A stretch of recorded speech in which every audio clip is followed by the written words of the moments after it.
Hello everyone, my name is John Michael Bushman, and we interrupt your regularly scheduled Yu-Gi-Oh! For some Magic the Gathering. Brothers War is just about to come out, at least by the time I'm recording this video, and knowing my upload schedule, this will come out probably by the time the set is already like standard legal. And as per usual, I will only be reviewing the comments because Pauper is my favorite 60 card format. And who doesn't love cheap cards and cards that, you know, when people draft on PR night and or draft in general, they just leave it on the table for us Pauper players to just pick up and say, hey, that's actually really damn good for the format. I hope it won't break the format. Haha, looks like Monastery Swift Spear. Anyway, so there are apparently only 106 commons in this set, which is not a lot, but some of them are surprisingly good. And some of them might not even make it at all because there are, like, again, Pauper is basically legacy but only with commons. You are competing with a lot of powerful old cards, man. But, you know, with every new set, hopefully these older cards get power crept out of existence. But good God, nobody can still beat a one-mana counter spell because WotC refuses to reprint it. To Kingdom Come, I mean. Come on, WotC. We need Red Blast, Blue Blast, Pyro Blast, and Hydro Blast. Come on! We need to give red and blue decks more help as if it needed anymore. But with my tangents aside, we're just gonna hop right into it. I have not seen all of these. In fact, I've only seen some of them like for the first time. I have not played in PR yet because the shop that I work at, unfortunately, wasn't able to secure one in time. So, that's just a fact of life. So, we're gonna start with Aeronaut Cavalry here. A 5-mana 3/4 flying. It enters the battlefield. Put a +1/+1 counter on other target soldier you control. So soldiers are an archetype in the draft environment for Brothers War. The Aeronaut Cavalry is just limited fodder. Aeronaut's Wings, 2-mana. Equipped creature gets +1/+0 and flying. Equipped for 2. It's cheap to cast at the very least. Gives something evasion. Likely only for Commander. You know, people love their evasion, especially when it comes to Voltron strategies. This could make it, but there's like stuff that gives, you know, flying plus other forms of upside. So this was probably also only for limited. Airlift Captain, though, is interesting because for a 3-mana 1/1 with flying somehow, I'm just realizing she's wearing the very Aeronaut Wings here. That's interesting. But yeah. 3-mana 1/1 with flying. On enter the battlefield trigger, mill 3. Then you may put a plains card or a creature card with mana value 3 or less from among the cards milled this way into your hand. If you don't, put a +1/+1 counter on the creature instead. So it can be a 3-mana 2/2 that flies, which is honestly really good. And you also get the mill 3. This is surprisingly powerful, especially if you blink it multiple times. Although granted, you can only get stuff that has mana value 3 or less, especially if it's planes or creatures. There's a green version of this that costs 2 mana. It can get any creature and even a land, any land for that matter. So this is just a worse version of the green card, but you know, it's virtual card draw and on a body that's evasive at least. So keep an eye out for this one. Air Marshal, I'm not even gonna talk about it too much. It's probably just for limited. Ambush Paratrooper is a 2-mana 1/2 flash flying, and creatures get +1/+1 until end of turn for 5 whole mana. No, limited fodder only. Argothian Opportunist, though, for 3 mana, get 3/2. You on ETB it creates a tapped Power Stone token. I mean, artifacts are indeed a sub-theme for a lot of draft archetypes for Brothers War. This will definitely be something to look out for in the draft environment, but for the greater Pauper format, 3-mana 3/2, probably better options. And green isn't exactly known to be an artifact archetype. I mean, ever since, you know, Tron got knocked down a few pegs because Prophetic Prism and Bonder's Ornament was banned. So, yeah, there really isn't much to do with this outside of limited. Next, Argothian Sprite, 2-mana 2/2, can't be blocked by artifact creatures. Take that, Affinity! And then for 7 mana, you get to put 2 +1/+1 counters on it. So it's a mana sink if you got nothing better to do with it. But by that point, why would you have a creature that's probably only really good against Affinity. No! Also only for limited. Just no. Ashnod's Intervention, it basically grants a temporary, I guess, buff or status effect on a creature. You know, it's basically another one of those spells in a long line of spells that says when this creature dies, exile it instead and put it back onto the battlefield. Wait, it doesn't say that. I am reading it wrong. If the creature dies or is put in the battlefield, it goes to the owner's hand instead. This is the worst version of that effect because most other effects return it straight to the field. Why, Ashnod? You are a hot redhead mommy. Why would you do this to us? Let's just move on. Bitter Reunion, though, is a card that I am personally excited for because it's essentially a cheaper Fervor with slight upside. Fervor, if you don't know, is a 3-mana red spell that just grants your creatures haste. Like, that's it. It's blanket haste for your entire board. Bitter Reunion, it's essentially the same thing, but you have to sacrifice Bitter Reunion. And for my Windgrace deck, I actually need this because sometimes you have like 40 power on board and you can't exactly attack because your creatures don't have haste. And, you know, Bitter Reunion also has the upside of, you know, filtering through your deck, which is, at least in my Windgrace deck, I really, really need. So definitely, I'll definitely buy at least one of these for my Windgrace deck in particular. Also, you know, for graveyard decks, this is also really, really good. Now I'm thinking about it, it's a common. So my Reanimator deck is gonna love this. Blanchwood Prowler, this is the card that I was alluding to earlier when I was talking about the Airlift Captain. Mill 3, and it only gets lands. Shit, I read it wrong the whole time. But yeah, it gets any land where Airlift Captain, although granted Airlift Captain gets creatures, but it has to be mana value 3 or less. So you could, you know, put these two in the same deck, and, you know, it's a 2-mana 2/2, so it's a Grizzly Bear. So it's a lot cheaper on the curve, and it's a lot easier, you know, to cast because it's only 2 mana. So there's that. I mean, it's green, so graveyard decks, huzzah! Then we have the first of many prototype cards in the Brothers War environment. A Blitz Automaton for 7 mana, 6/4 with haste. Tron gets to this really, really easily. Like, turn 3, you can have a 7 mana, 6/4 with haste. But you can also prototype it for 3 mana, in which case it enters as a 3/2 instead. Prototype is basically a variant of a split card where you cast for an alternative cost and you get a weaker, it's definitely a weaker version of the base creature, but if you're just playing Tron, I mean, you can just get this on turn fucking 3 because good God, as if Tron needed any more help. Next, we have Boulder Branch Golem. 2 prototype cards side to side. It's a 7 mana 6/5. When it enters the battlefield, gain life equal to its power. I mean, Tron, as if you needed any more help, you can gain 6 on turn fucking 3. Come on, Tron. Like, don't sleep on these two. Tron, you need all the help you can get. Please. Although, granted, that the Fengraph, the 6 mana one, you know, mono green Tron, who cares? You're in mono green now, Tron. You can easily cast these two. You have Expedition Map back. You can safely add these robots in.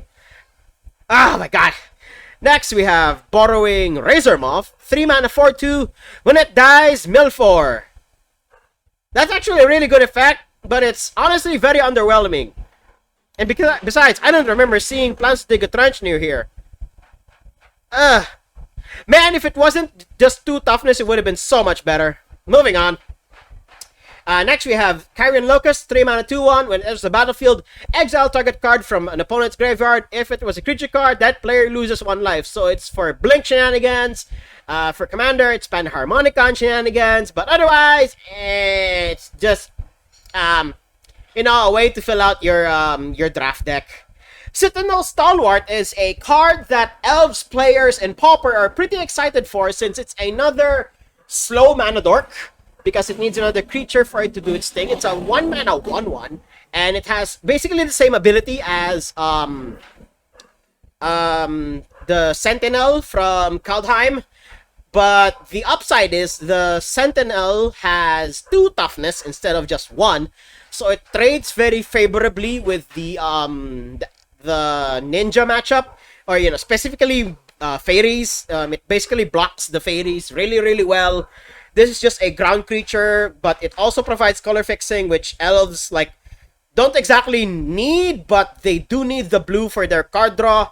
So this is just a worse version of... yeah, now I'm remembering the full name. Jaspera Sentinel. Yeah, there's just a worse Jaspera Sentinel. So while, yes, having another slow mana dork is Gucci and all, I'd rather have like a Llanowar Elves or an Elvish Mystic or Findorn Elves over this, unfortunately. And again, the reach that Jaspera Sentinel provides basically helps you immensely against the Fairies matchups. Next, we have Clay Revenant. This is basically a creature that just refuses to die. Mostly, probably only for limited. Coastal Bulwark, I'm not even going to talk about because it's also, again, only for limited. Combat Courier, for 1 mana, 1/1, sacrifice it, draw a card, then unearth it for a blue. Also, probably only for limited, although there could be commander decks that can abuse this. You know, especially on... oh, wait, you can't put this in Tashar because of the blue. Shit! Oh my god, let's just move on. Conscripted Infantry, 3 mana, 3/1. When it dies, create a 1/1. For token decks, maybe, but Curate, however, is a card that I'm personally excited for because it's a reprint, and they reworded the really long sentence there. If you look at the top two, put one of them into the graveyard, put the other back on top, if I'm not mistaken. Yeah, the rest back on top, and then draw cards. So it's basically a... it's basically Surveil 2. And I honestly like this newer art. Aha! This must be one of the Agent Keys. No, wait, just another puzzle toy. That's funny. Deadly Riposte, I think this is a reprint. I'm not too sure. Deal 3 damage to target tap creature and gain 2 life. Again, probably only for limited. Depth Charge Colossus. Ooh, I have not seen this one yet. 9 mana, 9/9. Already, impressive stats. Does not untap during your untap step. So this is basically a slightly worse Sardian Colossus, but Sardian Colossus has Trample. Great! And at least this one doesn't have cumulative upkeep, so there's that. Tron can run this, because it's 9 mana. What more could you want? you can have, like, again, Tron has 7 mana. Tron has a lot of new toys in this set, like, oh my god. But, you know, we're gonna move on. Probably only Tron can really run this, but who knows if they'll have a lot of robots in their arsenal. There are so many other better threats. Next, we have 5 mana, Desynchronize. Target non-land permanent. Target non-land permanent's owner puts it on top or bottom of their owner's library. Scry 2.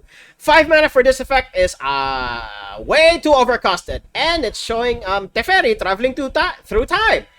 Totally ends well, you know, time travel. Totally ended well the first time for you, did it, Teferi?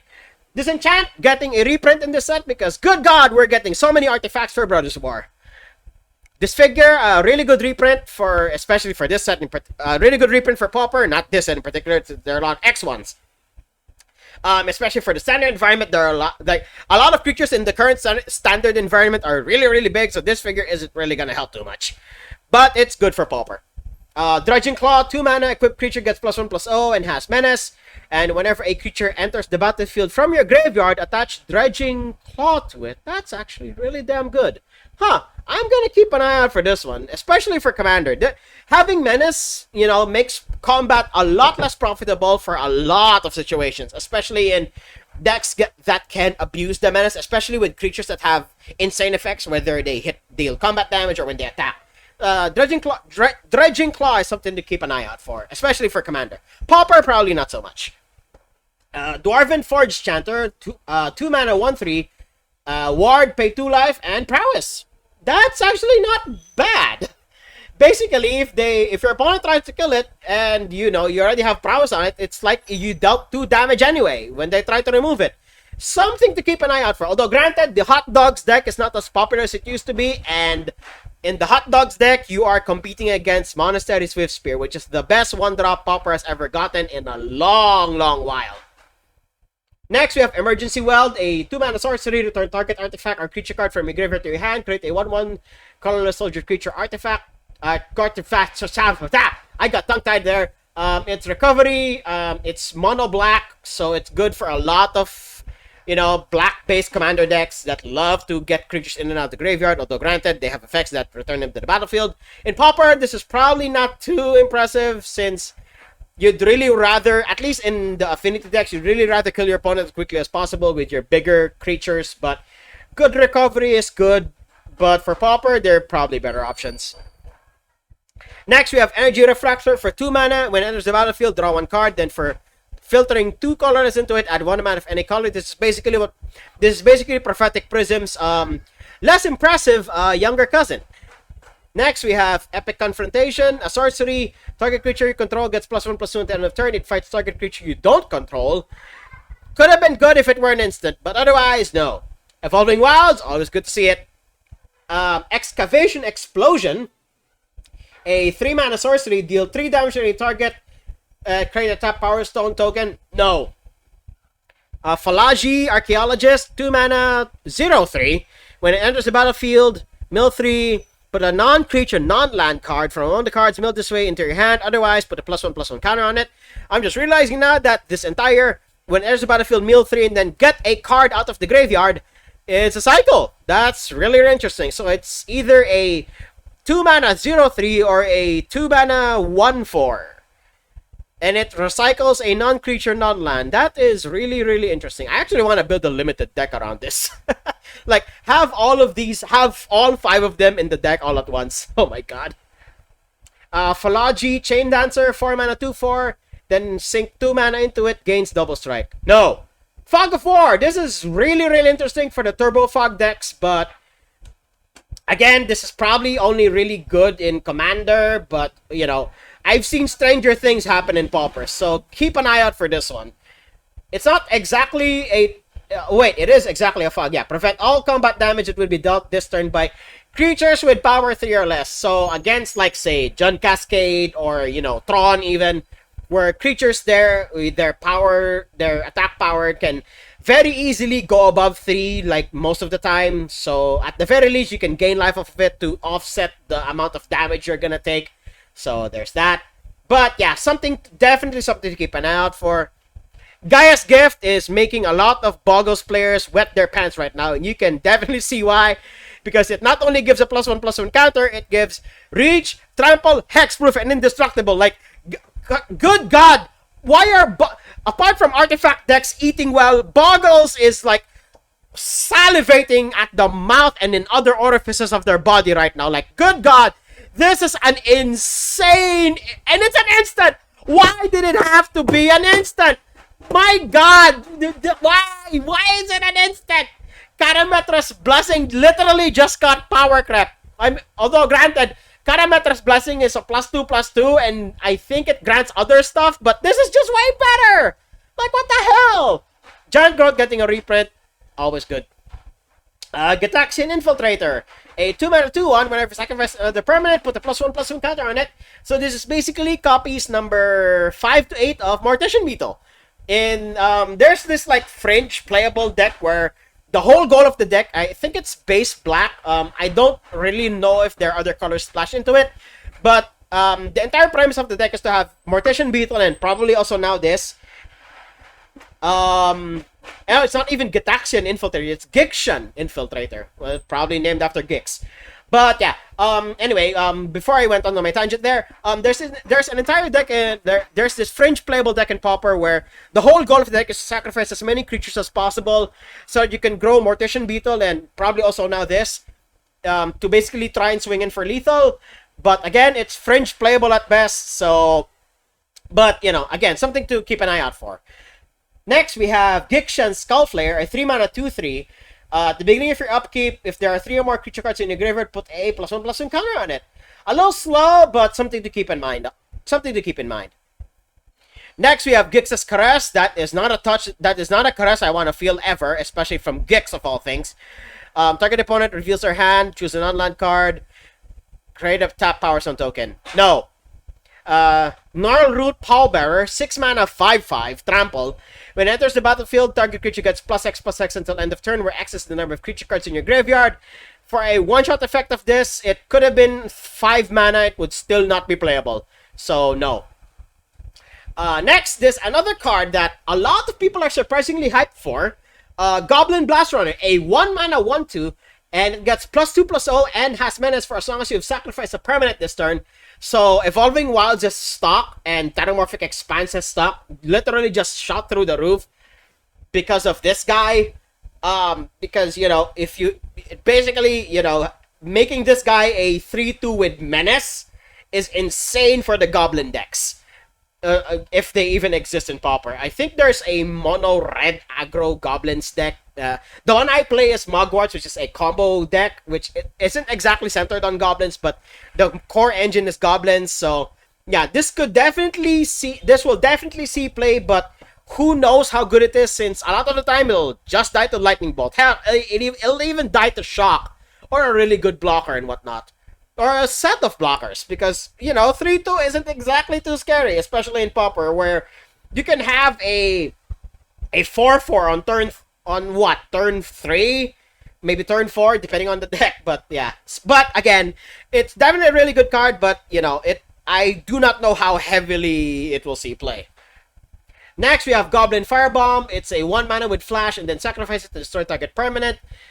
It'll probably see play in commander decks, but 7 mana is a little costly. Although, the fact that it can come in at flash speed probably makes it a little better than it seems. But again, at least in commander, there are far better effects for this. Although Tron can use it, because they can easily get the 7 mana. So, something to keep an eye out for. Next, we have Goring Warplow, 6 mana, 5/4 with Death Touch. Again, Tron has a lot of toys. You know what, if I'm gonna make a giant Tron deck, it's gonna be filled with nothing but robots. And just me trying to get to Tron as fast as possible. Next, we have Hoarding Recluse. Hey, the obligatory spider in every set. Oh my god. Well, obligatory common spider. I think there's one spider for every rarity in this set, but I have to check the other rarities to really know. So 4 mana 2/3 with Reach and Death Touch, which is already really good. When the Hoarding Recluse dies, put up to 1 other target card from a graveyard on the bottom of its owner's library. So it's a way to recycle stuff, and it recycles any card, but it goes to the bottom. So you'll need to have a shuffle effect, especially in Pauper. That's very hard to come by. The Reach and Death Touch actually makes me think that this is a slightly better blocker in the Fairies matchup. But Penumbra Spider has a bigger butt, and it makes another copy of itself, which makes it really, really hard to remove. So yeah, although it's easier to cast because it's only 3 generic, but something to keep an eye out for. Next, we have Killzone Acrobat, which is a 3 mana 3/2. Whenever it attacks, you may sacrifice another creature artifact. If you do, it gains flying until end of turn. That's actually really good. Good for commander, definitely, especially if you have sacrifice synergies, but otherwise, yeah, probably no. Although, again, it could probably go good in the Giction Infiltrator decks that I mentioned earlier. But 3 mana for a 3/2, you know, in the format where Cast Down is legal, it's probably only going to see commander play. Next, we have Koilos Rock, a 5 mana 3/3 flash flying. When it enters the battlefield, create a tap Power Stone token. Oh, I did not mean to do that. There are probably way better effects for this. Yeah, probably just for limited. Laknam Adept, whenever you draw your second card each turn, put a +1/+1 counter on it. No. Loran's Escape, 1 mana, target artifact or creature gains hexproof and indestructible at the end of turn. Scry 1. Blacksmith's skill is honestly much better than this, although granted it will also protect an artifact, and it's any artifact for that matter, so you can also protect artifact lands. So it's something to keep an eye out on, and it's also a scry 1, so there's that. Next, we have Machine Over Matter, another spell that a lot of players are hyping up for, and especially for Pauper, since it's essentially a bounce spell. Although you need to have an artifact creature for this, and Affinity is already like base Grixis, so this will be very, very easy for them to run. So yeah, definitely something to keep an eye out for alongside Loran's Escape. Next, we have Mightstone's Animation, a 4 mana spell that enchants an artifact, and it turns it into a 4/4. And when this enchantment enters the battlefield, you also get to draw a card. That's actually not bad. So you can use this to animate your artifact lands, but otherwise, at 4 mana, you could be doing something way, way better than this. So likely, we'll only see play in Commander. Pauper, probably no, or some jank deck in Standard, I don't know. You can turn your Power Stone tokens into 4/4 attackers, so there's that. But no, yeah, definitely no.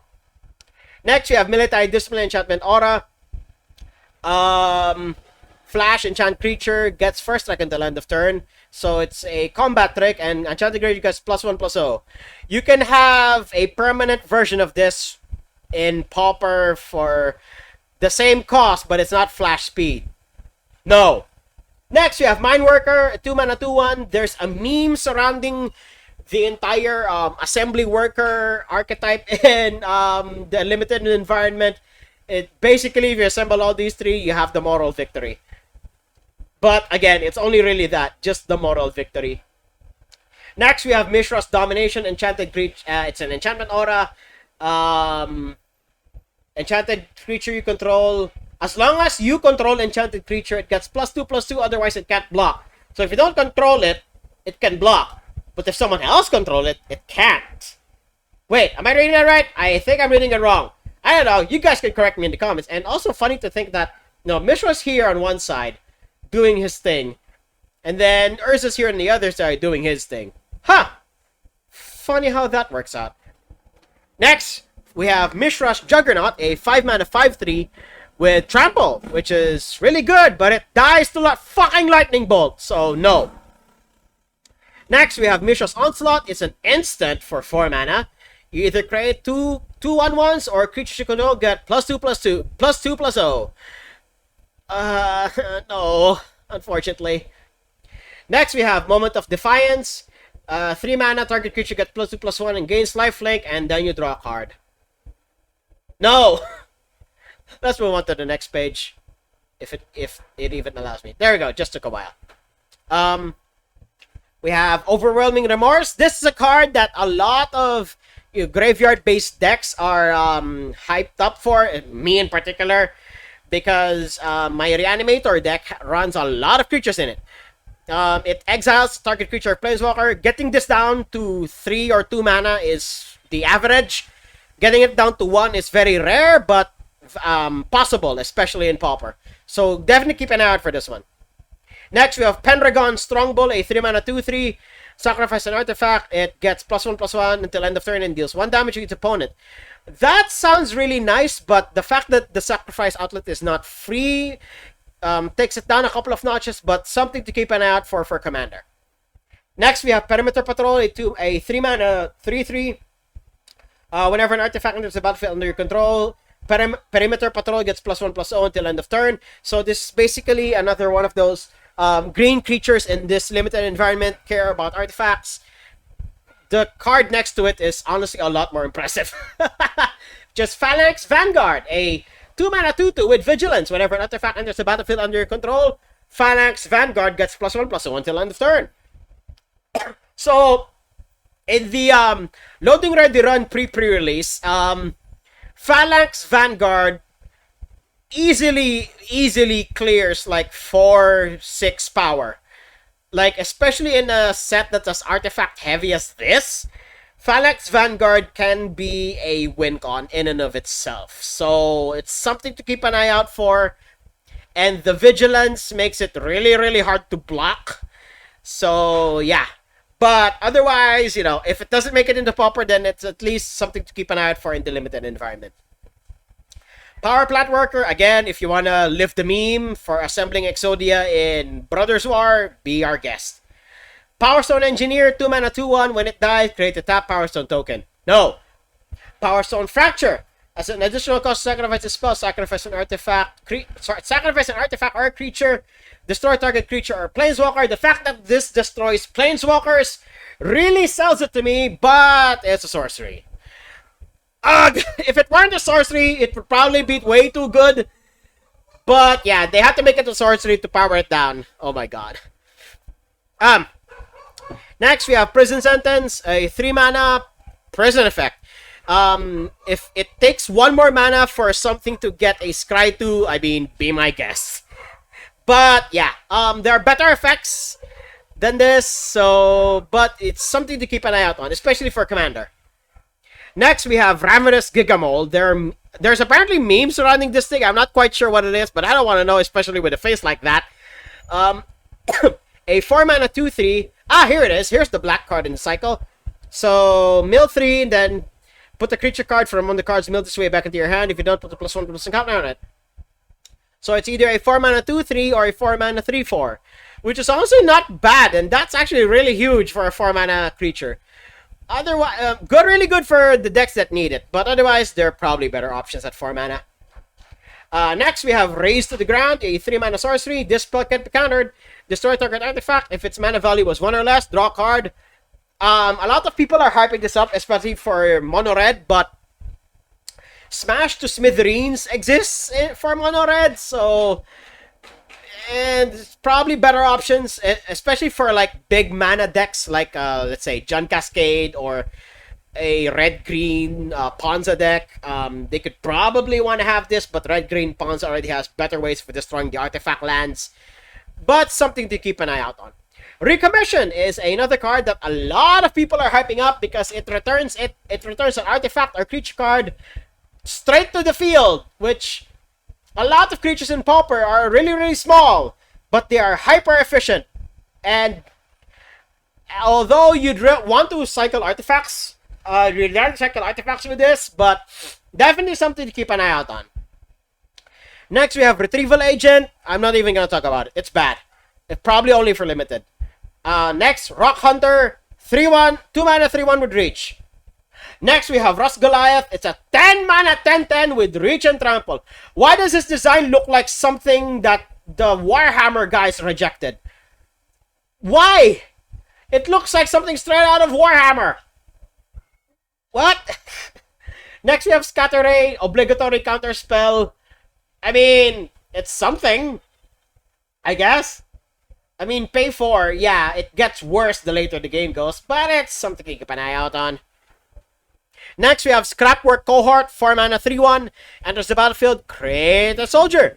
And you can unearth it for 3, so it's something, but it's a 3-1, so it dies to a lot of things. Next, we have Scrapwork Mutt, 2-mana 2-1. Enters the battlefield, discard a card if you do draw a card. That's actually really damn good. For 2 mana for a 2-1, and then you can unearth it for nearly the same cost, and it's in red? That's really good. I'm looking at it again. And the card beside it, Scrapwork Rager. It's basically Phyrexian Rager, but as a robot. And for 1 more mana, you can unearth it. Like, that's also really damn good. As if Mono Black didn't already have enough Ragers. Like, good God, this is really good. Scrapwork Mutt and I will not be surprised if I see Scrapwork Mutt and Scrapwork Rager like in decks, even off-color ones. Just the fact that you can filter through your draws is what makes it insane. My God. And now we have the obligatory, we need stuff to exile. Creatures have gotten so good that sometimes destroying them isn't enough anymore. You need to exile them so that they will have far less of a chance of recovering it. So there's that. But again, this is probably only really for limited. Next, you have Sibling Rivalry. Gain control target artifact or creature until end of turn. Untap it, gains haste. Create a tap Power Stone token. This is probably why the Mishra Aura has that. Because of this card in particular. Next, we have Stern Lesson. Draw 2, discard a card. Create a tap Power Stone token. It doesn't even untap. Frantic Search is a lot better than this. Oh my God. And then Takasha in the flavor text being like, Mom, alright, you two. Oh my God. Then Stone Retrieval Unit, 4-mana 2/3, ETB, create a Power Stone token. No. Supply Drop. When it enters the battlefield, target creature you control gets +2/+2 at the end of the turn. No. Next, Survivor Coreless, 1-mana 1/1 with First Strike. And then you can scry too. That's interesting, but something to keep in mind, but otherwise, no. Next, we have Swift Gear Drake, 5-mana 2/4 with Flying and Haste, which is okay. Enters the battlefield, put up to 1 target card from a graveyard on the bottom of its owner's library. No. Next, 4-mana Taurus' Tinkering, instant, put 2+1/+1 counters on target artifact, creature, or land you control. Untap that permanent. If it isn't the creature, it's a 0/0 in addition to its other types. 4 mana for that effect is too much. If it were 3 mana, it would probably be more acceptable, but otherwise, no. Next, we have Third Path Savant. No. Next, we have Thraxodemon. No. 3 mana is too overcosted for an ability. Tokasha's Dig Side, however, is a card that I will consider for my commander decks. Because Surveil 1, although again a little overcosted, if it were 2 mana, it would probably be better, but probably by then it would be too powerful. But it's something to consider. Next, we have Tokasha's Onulet. 5 mana, 4/4. When it leaves the battlefield, gain 2 life. Maybe, maybe not, but who knows. Next, we have Tomakul Honor Guard. This is a card that some people are hyping up because it's a 2 mana 3/1 with Ward 2, making it surprisingly resilient to a lot of removal since, if you want to play Cast Down on it, you have to spend 4 mana. You want to use Defile on it, you have to spend 2 mana, or rather 3 mana. So, it's something, but otherwise, no. The green Stompy decks are already efficient enough as is. They won't exactly need this unless, again, I am not smart enough to truly predict how the metagame will shake out because Pauper can be unpredictable like that. So we're just going to move on to Tomakul Scrapsmith, which is, I assume, it's the red card in the cycle, and same with its other brethren. This one recycles an artifact. Otherwise, it becomes a 3 mana 3/2. It's decent, I guess, but if I'm going to build a jank deck around all these 5 cards, this is going to be the way I'm doing it. Next, we have Tower Worker. Again, if you want to build Exodia and Brothers War, be my guest. Next, we have Trench Stalker, a 5 mana 4/5. As long as you've drawn 2 or more cards this turn, Trench Stalker has Death Touch and Lifelink. 5 mana for that effect is way too much. So, no. Next, we have Union of the Third Path. This is one of those cards. A lot of my regular customers who play white-based decks a lot hate this thing. Because why would you gain life? Oh my god. You could draw more cards instead, but I guess that would make white break the color pie. So there's that. Unleash Shell, which is a really horrendous pun, but I love it nonetheless. 5 damage to target creature or planeswalker and 2 damage to that permanent's controller. 7 damage divided across 2 targets is really, really good. In limited, so no. Urza's Rebuff, it's just a cancel. Yes. Next, Veteran's Powerblade, a 3 mana artifact that gives any equipped creature +2/+0 and equip for 2, or you can equip it to a soldier for just 1 white mana. Something to keep in mind for commander decks, but you can only equip it to soldiers, and how many soldier commanders really are there? So they're a better equipment than this, but something to keep in mind. Warlord's Elite as an additional cost to cast a spell. This is actually surprisingly really good, at least in the PR environments and the stories that I hear. It is honestly really good. It's you just have to tap down 2 things, and it has to be untapped, yes. So it's essentially a 5 mana play, but if you have Power Stone token just lying about, you can actually just straight up use this. Oh my god, keep an eye out for this one. Same with Wasteful Harvest, mill 5, then you can put you can recycle a permanent. It's honestly really, really good, especially in commander decks that love to put stuff in the graveyard. This, I have to find a slot for this in my Gitrog deck, but the deck space in that deck in particular is already really, really tight. And there are effects in that deck that already discard for free. You don't really need 3 mana for it. So yeah. Something to keep in mind for the more budget-minded of you. But otherwise, yeah, no. Keep an eye out for it. These 2 cards in particular, keep an eye out for them. Next, we have Weakstone's Subjugation, a 1 mana aura to enchant artifact or creature. Enters the battlefield. You may pay 3. If you do, tap enchanted permanent. Okay. 1 mana for a lockdown effect though. So basically, if you enchant your opponent's stuff with this, they only have 1 untap with it afterwards. Something to keep in mind. Next, we have Whirling Strike, an instant. Target user gets +2/+1, gains first strike and trample at the end of turn. More for our Feather Brethren. Wing Commando, this is actually really something to keep an eye out for. Is it prowess is slowly getting a lot more pieces, especially with, you know, Dominaria United and now this, although granted this is probably just for standard is it prowess, since there are already 2 cards that do it, and especially that come from this set and whatnot. So that is something, definitely something to keep an eye out for. Yotian Medic, I'm not even gonna talk about it. It's not that good. So yeah, those are all of the comments in the Brothers War. Not that great. I'll be honest, not really great for the Pauper format, but there are a lot of cards here that will definitely see play in Commander, and a lot of like new toys for Tron. You know, because Tron is Tron and whatnot. So yeah, we're gonna cut it here. And if you like what you saw, hit like, comment, subscribe, and share it among your friends. And until next time, doodles!